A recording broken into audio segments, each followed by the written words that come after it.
Praise the Lord. Hallelujah. പ്രിയപ്പെട്ടവരെ, ദൈവത്തിൻ്റെ ശക്തമായ ഇടപെടൽ നമുക്ക് ഈ തിരുവചനത്തിലൂടെ കാണുവാൻ സാധിക്കും. പ്രാർത്ഥന കേൾക്കുന്ന ദൈവത്തെ.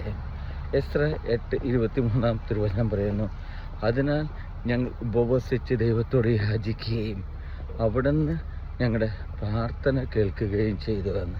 അതേ പ്രിയപ്പെട്ടവരെ, എസ്ര ജനമൊന്നടങ്കം ഉപവസിച്ച് പ്രാർത്ഥിച്ചപ്പോൾ അവിടുന്ന് അവരുടെ യാചന കേൾക്കുകയും അവരുടെ പ്രാർത്ഥനയ്ക്ക് ഉത്തരം നൽകുകയും ചെയ്തു.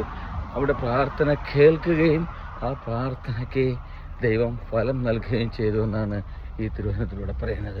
പ്രിയപ്പെട്ടവരെ, ഉപവസിക്കുക എന്ന് പറഞ്ഞാൽ ദൈവത്തോടു കൂടെ ആയിരിക്കുക എന്നുള്ളതാണ്. ഈ ദൈവത്തോടു കൂടെ ആയിരിക്കുവാൻ എനിക്കും നിങ്ങൾക്കും നമ്മുടെ ജീവിതത്തിൽ സാധിക്കണം. നമ്മുടെ നടക്കാത്ത കാര്യങ്ങൾ, നമ്മുടെ ആവശ്യങ്ങൾ എന്തു തന്നെയായാലും പ്രിയപ്പെട്ടവരെ, വഴിമുട്ടി നിൽക്കുന്നൊരവസ്ഥകൾ നമ്മുടെ ജീവിതത്തിലുണ്ടാകാം. ഈ അവസ്ഥകളിലെല്ലാം ദൈവത്തോടു കൂടെ ചേർന്നിരിക്കുവാൻ നമുക്ക് സാധിക്കണം.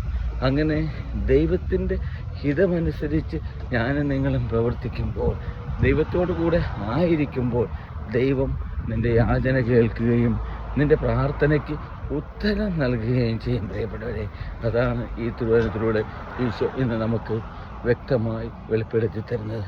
അപ്പോൾ ഓർക്കുക, നിൻ്റെ ജീവിതത്തിൽ നിനക്ക് എന്താണോ വേണ്ടത്, എന്താണ് നിൻ്റെ ആവശ്യം, ആ ആവശ്യങ്ങൾക്കായി അല്ലെ ആ ദൈവ തിരുമുമ്പിൽ നീ ചേർന്നിരിക്കുവാൻ നീ നിന്നെ തന്നെ ഒരുക്കുന്ന നിമിഷം നിൻ്റെ പ്രാർത്ഥനയ്ക്ക് ഉത്തരം നൽകുന്ന ദൈവം നിന്നോടുകൂടെ എപ്പോഴും ഉണ്ടായിരിക്കും.